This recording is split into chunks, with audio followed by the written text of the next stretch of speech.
I've actually seen Smile for Me around Steam before, but I didn't really look into it. All I knew was that it had good reviews and it looked cute and artsy. Fast forward to 2023 and I played the Nintendo Switch release. The game definitely kept that cute and artsy vibe, but what I didn't know was just how surreal the game would be. Like, something about it was kinda off. Smile for Me is all about the Habitat, a place that's run by a strange guy called Dr. Habit. He claims in his website that he's just a friendly person who wants to help people turn their frowns upside down. And what better way to do that than to invite them to the Habitat, a beautiful place that forces a big smile out of everyone who retreats to it. Dr. Habit even mentions some upcoming event that's guaranteed to cure everyone, so yeah, the whole thing just raises a ton of red flags. You play as a silent protagonist who joins in.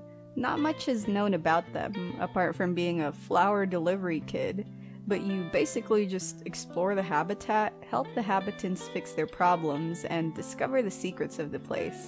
What's interesting about doing all this is you have to take it day by day in the game. You just wake up each morning, watch some unsettling PSA video, and then explore until you start getting drowsy as your curfew approaches. Yeah, there's a curfew in the habitat, so you have limited time to do whatever you want. The day ends when you go to bed or pass out, but I highly recommend going to bed, unless you want to upset Dr. Habit. The Flower Kid never has full-on conversations with the habitants. Like, you'll mostly just nod or shake your head around. Yeah, the NPCs will occasionally ask you questions. Since the game is first person, you'll have to move the camera up and down to say yes, or shake it sideways to say no. Since I played this on the Nintendo Switch, the gyro controls really added to this mechanic. It felt more natural having to sway the Switch around during conversations, and it even helped with aiming during puzzles. But yeah, depending on how you respond to the habitants, they may open up to you and give you little quests to complete. If you manage to complete them, then the habitants will all be happy. The quests in Smile for Me play kind of like those old school point-and-click games, and they have a similar level of difficulty when it comes to the puzzles and items. You basically have to collect different objects and use them to interact with things around you, which gets really tricky. I personally had trouble doing a lot of the later puzzles, so I ended up looking through a guide. The quests just had that sort of puzzle solving that gets a bit obscure. Like, it makes you really think outside of the box. Characters will give out hints, but they still lost me a lot. But the stuff you have to do during puzzles involve growing flowers, interacting with people or objects during different times of the day, and completing minigames that are more than meets the eye. So yeah, as much as I like the creativity of the puzzles, the old school difficulty was not exactly my cup of tea. The biggest reason why I pushed through everything was, well, the atmosphere and the story. Like, even though the art of this game was a little strange for me, I thought it was really unique. I liked how it combined different mediums like 3D environments with 2D images of different characters. Even things like the cutout of an actual hand somehow fit the style of the game, even though I could never really get over it.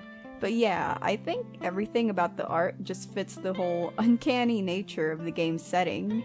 Now, the characters themselves were just as quirky as the art style, but they didn't really stand out for me. Like, they do have some funny and interesting things to say, along with bits of their backstory, but the game's so short that it didn't give me time to get attached to any of them. And even when I completed their questline and made them happy, it rarely felt rewarding. It just felt like a really easy victory. I think the only character that piqued my interest was Dr. Habit. Like, the game itself is already kind of creepy with all of its motivational posters plastered around the habitat, but seeing how unsettling he could be in his videos made me really curious about him and how the whole story would go.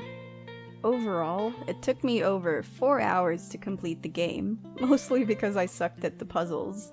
Oh, and speaking about the puzzles, I think the only thing that bothered me about Smile for Me, well apart from backtracking, was going through my inventory. You can only cycle through the items in the inventory, so it got a little annoying when I had to keep going through a bunch of different objects later on.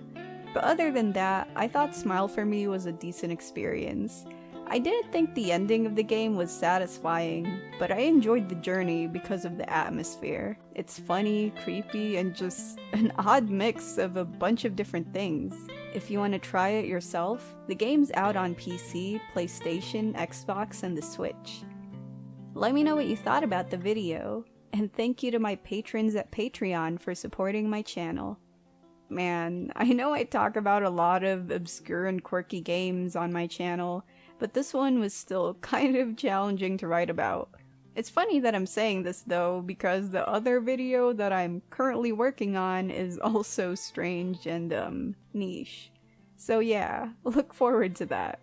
Thanks for watching, and I'll see you in the next video.